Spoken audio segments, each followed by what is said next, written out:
কৰজোৰে বোলো শুনা সবে সভাসদ মূঢ় হুয়া কৰোঁ মহাভাগৱত।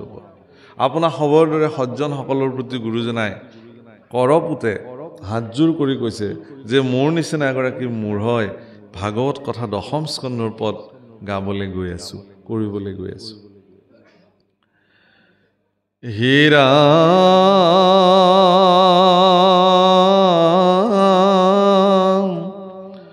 কৰজোৰে বোলো শুনা সবে সভাসদ মূঢ় হুয়া কৰোঁ মহাভাগৱত পদ। ৰাম আমাৰ পদত কেহু নধৰিবা দুখ, কৃষ্ণ কথা শুনি কৰা চিত্তক সন্তোষ। আমাৰ পদত আপোনালোকে দুখ নেদেখিব। কেৱল কৃষ্ণ কথা বুলিয়ে সন্তোষ হ'বৰ কাৰণে প্ৰয়াস কৰক। বাপসকল,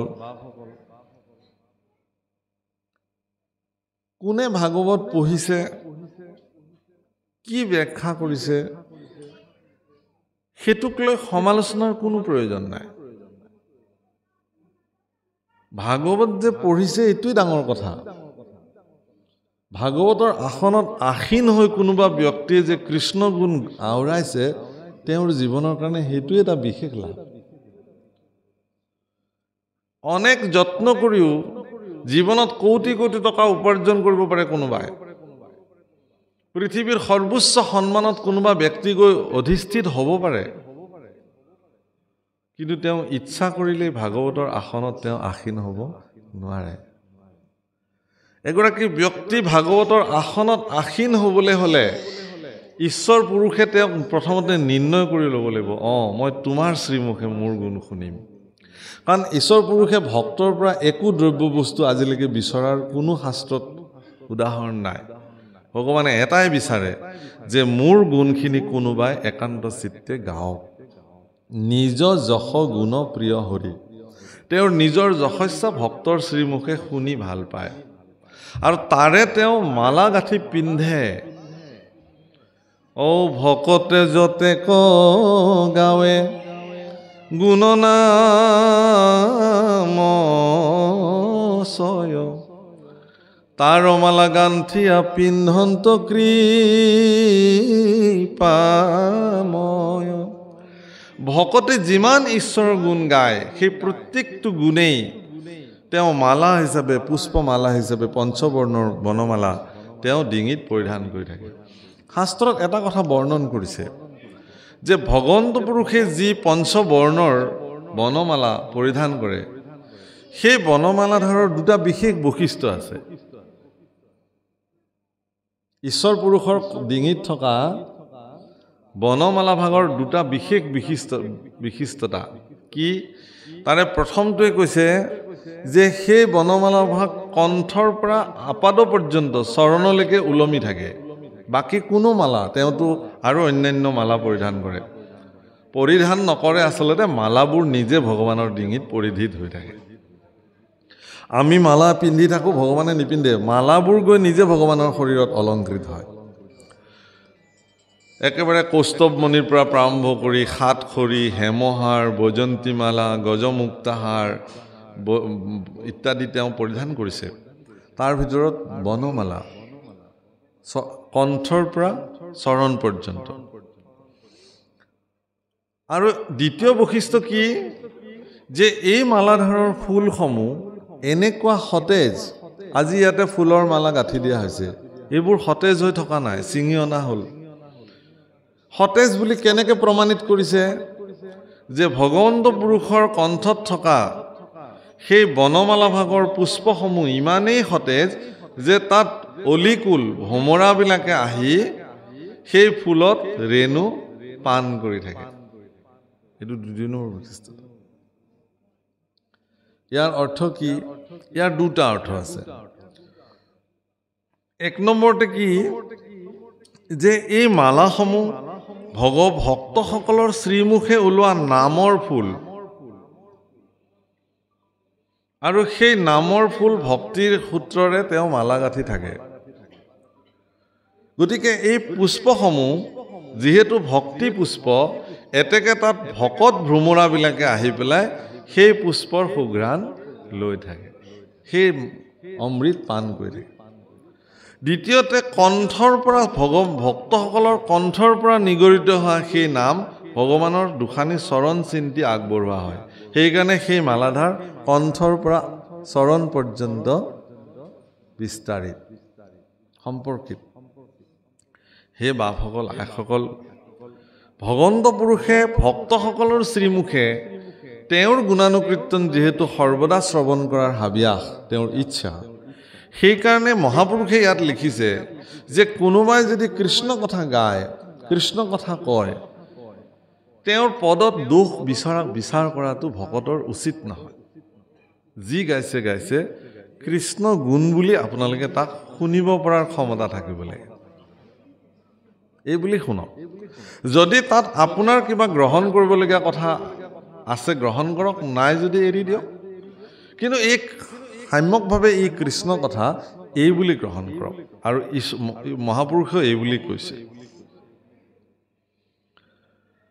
ৰাম শতকৌটি জনমৰ মহাপাপ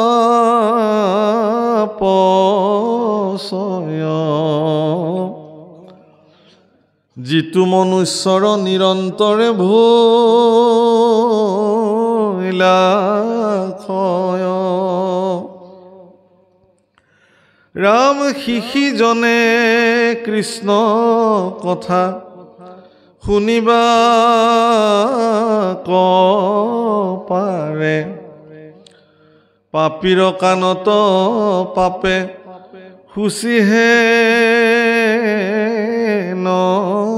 তাৰে। শতকৌটি জন্ম, শতকৌটি বুলি ক'লে মানুহে এই যে মানুহ জন্ম প্ৰাপ্তি হৈছোঁ, ইয়াৰ পূৰ্বে 84 লক্ষ জনী আমি পৰিভ্ৰমণ কৰিব লাগে। ই শাস্ত্ৰৰ বিচাৰ। গতিকে এই জনীসমূহ পাৰ কৰি আহি আহি আহি আহি আহি আমি যেতিয়া মনুষ্য জন্ম প্ৰাপ্তি হওঁ, তেতিয়াহ'লে বিগত জন্মসমূহত কৰি অহা সমস্ত অপৰাধৰ মুক্ত হোৱাৰ এক সুবৰ্ণ সুযোগ মনুষ্য জন্মত প্ৰাপ্তি হয়।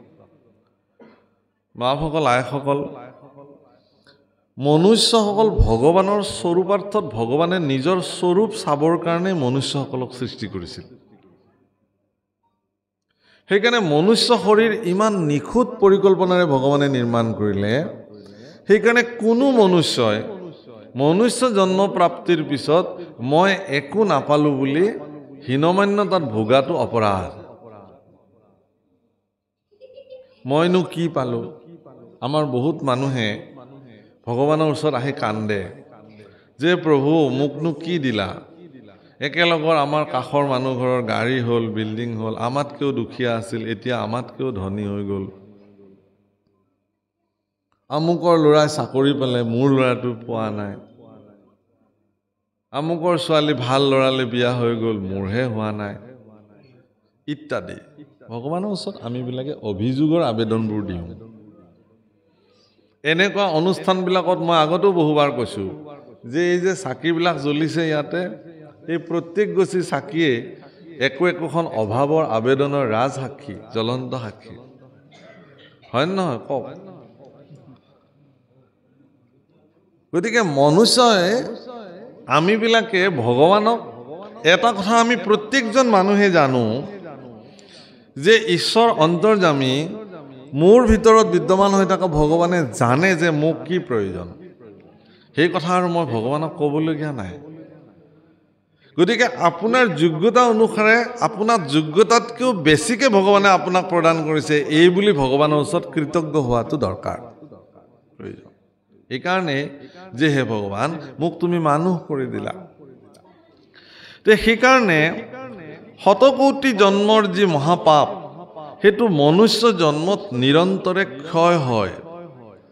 আৰু যিজন মনুষ্যৰ শতকৌটি জন্মৰ মহাপাপৰ পৰা মনুষ্য জন্মত তেওঁৰ কাৰ্যৰ দ্বাৰা তেওঁ তাক মানে শেষ কৰিলে, তেওঁহে বোলে কৃষ্ণ কথা শুনিব পাৰে। এইটো আকৌ বহুত ডাঙৰ কথা।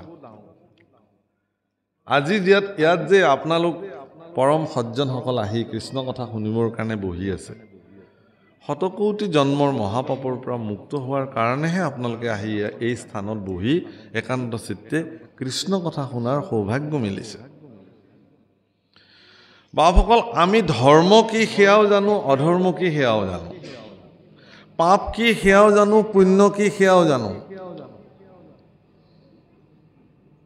কিন্তু জনাৰ পিছতো আমি কি কৰোঁ, পাপ বোধ আমাৰ মনৰ পৰা কেতিয়াও গুচি নাযায়। বৰ ধুনীয়া উদাহৰণ এটা শাস্ত্ৰত দিছে, কি যে মানুহৰ মনত থকা পাপ এনেকুৱা এটা বস্তু যে অৰণ্যত যেতিয়া প্ৰচণ্ড লেলিহান শিখাই অৰণ্যত জুই জ্বলে, গছবিলাক পুৰি একদম ছাই হৈ যায়, একদম লঠঙা গছ এডাল, পুৰি যোৱা গছ এডাল থিয় হৈ থাকে। কিন্তু প্ৰচণ্ড বাৰিষা যেতিয়া আহি পানী পৰি পৰি পৰি পৃথিৱী জীপাল হৈ যায়, তেতিয়া মাটিৰ তলত থকা শিপাডালে পুনঃ পানী সংৰক্ষণ কৰি সেই পুৰি যোৱা গছৰ ঠানিতে নতুনকৈ আকৌ কুঁহিপাত মেলি পুনঃ পত্ৰে পুষ্পে বিকশিত হৈ যায়। মানুহৰ মনত থকা পাপো তেনেকুৱা যে ই ৰাম নামৰ প্ৰভাৱতে হওক, সজ্জনৰ প্ৰভাৱতে হওক, তেওঁ যেতিয়া সেই পাপবোধ চিন্তাটো তেওঁৰ পুৰি যায়, কিন্তু শিপাডাল তাৰ পিছতো সি মজুত থাকে। কেনেবাকৈ যদি আকৌ অকণমান পাপ কৰাৰ সাৰ পানী পাই যায়, তেতিয়াহ'লে পুনৰ আগৰ নিচিনাই আকৌ পত্ৰে পুষ্পে বিকশিত হৈ পুনঃ তেওঁক পাপ কৰ্মত নিয়োজিত হ'বৰ কাৰণে তেওঁক পুনঃ প্ৰেৰণা দিয়ে। সেইকাৰণে এই পাপ যাতে আপোনাৰ মনত পাপ বোধৰ জন্মই যাতে নহয়, তাৰ কাৰণে মহাপুৰুষে শাস্ত্ৰগত এটা সিদ্ধান্ত দি থৈছে, কি যে সাধু সংগ অনুসৰা, শ্ৰৱণ কীৰ্তন কৰা, পৰিহৰা পাখণ্ড আচাৰ। এদিন কৰিলে নহ'ব, আপুনি দৈনন্দিন জীৱনত সদায় সৎসংগ অনুসৰণ কৰিব লাগিব। সাধু সংগ অবিহনে আপুনি আপোনাৰ জীৱনত কেতিয়াও পাপ বোধ চিন্তাৰ পৰা আঁতৰি আহিব নোৱাৰে। যিয়ে নকৰক কিয়, আপুনি লাগে বাজপেয়ী যজ্ঞ কৰক, আপুনি লাগে তীৰ্থ ভ্ৰমণ কৰক, আপুনি লাগে যাগযজ্ঞ কৰক, যিয়ে নকৰক কিয়। ব্ৰহ্মানন্দ স্বামীয়ে সেইকাৰণে বৰ ধুনীয়াকৈ লিখিছে, কাশী যায় মথুৰা যায় हरिद्वार रे, सार धाम तीर्थ फिर आवे, मन का नहीं सुधार रे, सत्संगत जग सार साधु, सत्संगत जग सार। मंदिर जाए करो नित्य पूजा, मंदिर जाए करो नित्य पूजा, राखे बरे आसार रे, चार धाम तीर्थ फिर आवे, चार धाम तीर्थ फिर आवे, नाही सत जन आहार रे, सत्संगत जग सार साधु, सत्संगत जग सार। আপুনি যিমান তীৰ্থস্থানলৈ নাযাওক কেলে, গংগা যমুনাত যিমান আপুনি স্নানী নাহক কিয়, যদি মনৰেই শুদ্ধিতা নহ'ল। আমি এইবাৰ মহাকুম্ভ মেলালৈ গৈছিলোঁ। আপোনালোকে জানে যে এইবাৰ 144 বছৰৰ অন্তত মহাকুম্ভ হৈছিলে প্ৰয়াগ তীৰ্থৰাজ প্ৰয়াগ। যিমান তীৰ্থ আছে, তীৰ্থ মানে আচলতে পবিত্ৰ পানী, পবিত্ৰ নদী, গংগা যমুনা সৰস্বতী কাবেৰী সিন্ধু, এইবিলাক সকলো পবিত্ৰ তীৰ্থ।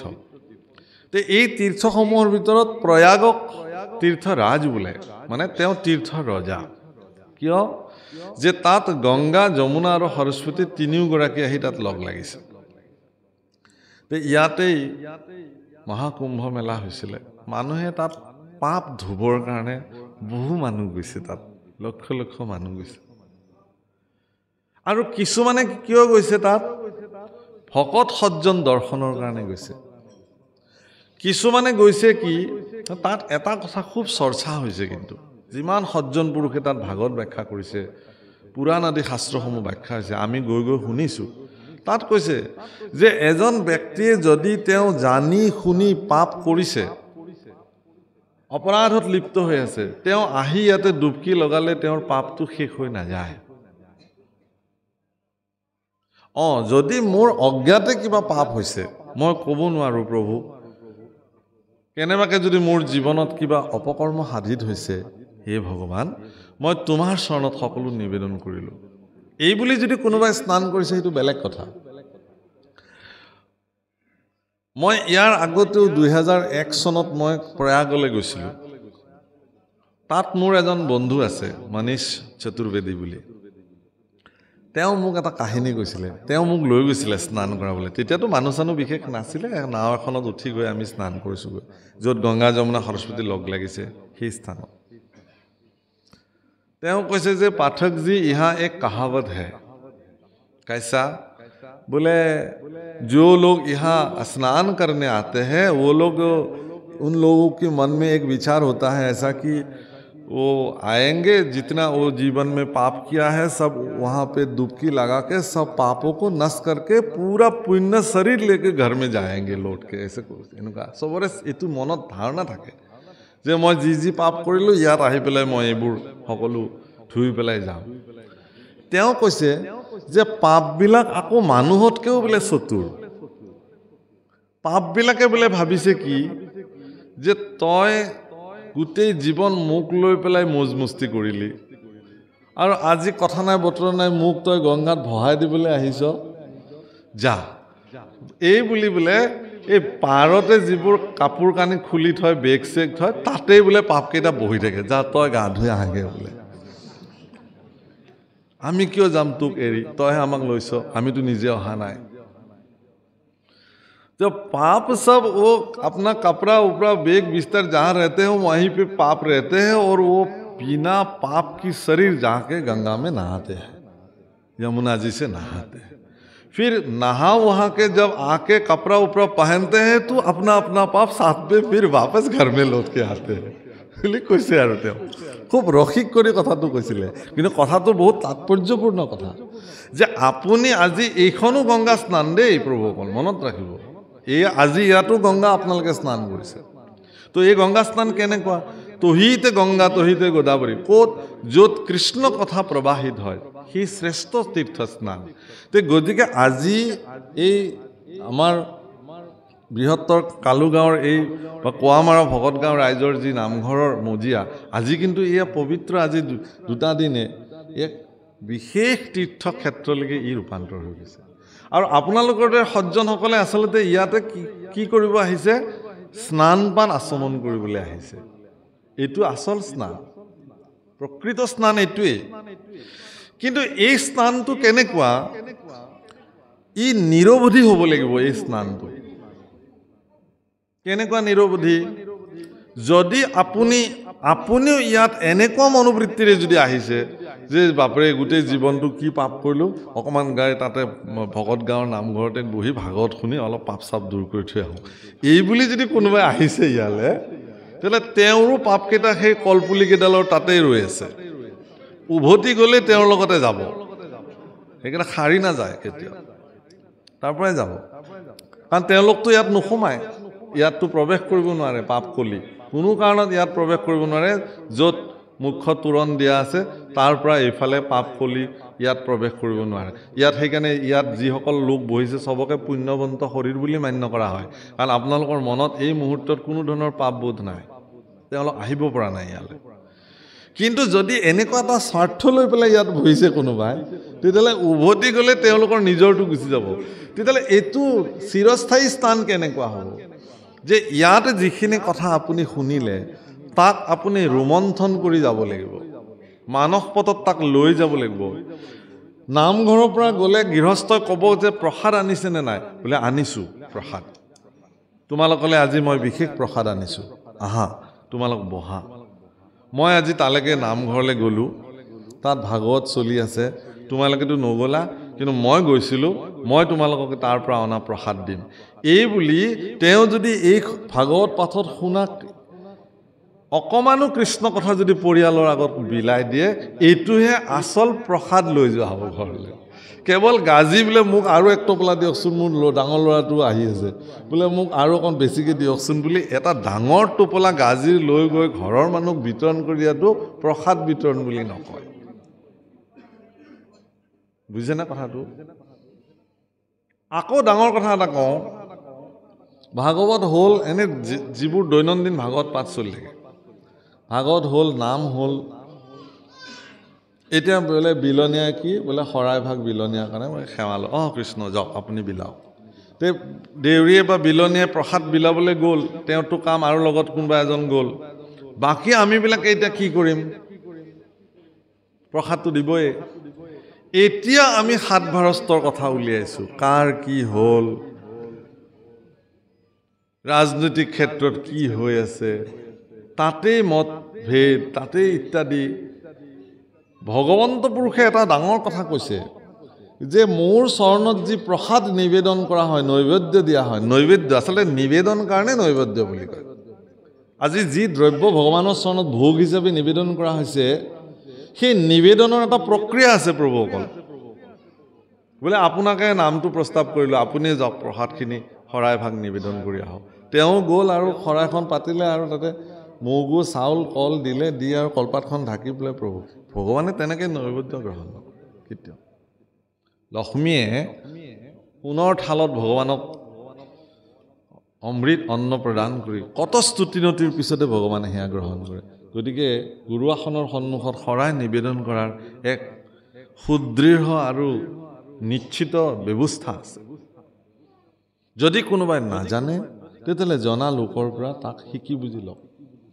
কি ব্যৱস্থাৰ দ্বাৰা প্ৰসাদ নিবেদন, নৈবেদ্য নিবেদন কৰিলে ভগৱানে তাক গ্ৰহণ কৰিব, শিকি লওক। বাৰু যি নহওক, সেয়া ভগৱানে এটা কথা কৈছে কি, শাস্ত্ৰত এই কথা বিচাৰ হৈছে যে তেনেকৈ দিয়া প্ৰসাদ ভগৱানে হেনো নলয়, একো নিবেদনে তেওঁ ভোগ নলয়। কেতিয়া ল'ব? কৈছে যেতিয়া মোৰ ভকতসকলে সেই মোৰ নিবেদন বা মোৰ নৈবেদ্য প্ৰসাদ স্বৰূপে গ্ৰহণ কৰে, ভকতৰ মুখতে ময়ো খাওঁ। কেতিয়া খাব ভকতে?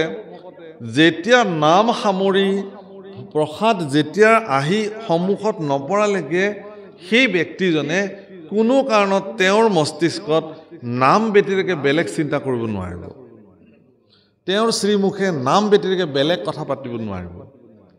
কিন্তু যিজন ব্যক্তিয়ে নাম সামৰি পেলাই নামঘৰত বহি সাত ভাৰস্তৰ কথা উলিয়ালে, কাৰ কি হ'ল, কাৰ কি নহ'ল ইত্যাদি, তেওঁৰ মুখখন তেতিয়া আৰু নাম মুখ হৈ থাকিল জানো?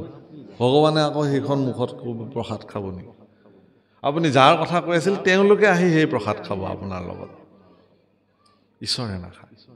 তাৰমানে এই কথাটো এইকাৰণেই কোৱাৰ প্ৰয়োজনীয়তা আছে যে নামঘৰৰ মজিয়া এক এনেকুৱা পবিত্ৰ মজিয়া, ই আটাইতকৈ শ্ৰেষ্ঠ তীৰ্থ। ইয়াত স্নান পান অৱগাহন কৰিবলৈ হ'লে ব্যক্তি সুদৃঢ় চিন্তাৰ দ্বাৰা, সংযমী ব্যৱস্থাৰ দ্বাৰা, তেওঁ ভগৱানৰ স্মৰণৰ দ্বাৰা তেওঁ জীৱন অতিবাহিত কৰিব লাগিব। তেতিয়াহে যদি তেওঁক সেই নামে ক্ৰীড়া কৰিব, অন্যথা তেওঁৰ ক্ৰীড়া নহয়। তাৰ কাৰণে আপোনাক সংশোধন কৰাৰ একমাত্ৰ কমাৰশালটোৰ নামে হ'ল সাধু সংগ, সৎসংগ, যিটো মহাপুৰুষে আমাক বাৰে বাৰে কৈ থৈ গৈছে। আজি যে এই আয়োজন, এইটো কি? এইটোতো সৎসংগই হয়। আপোনালোকৰ দৰে সজ্জনসকল ইয়াত আহিছে, ইজনে আনজনৰ লগত লগ লাগিছে, কৃষ্ণ কথা পাতিছে, সৎসংগ।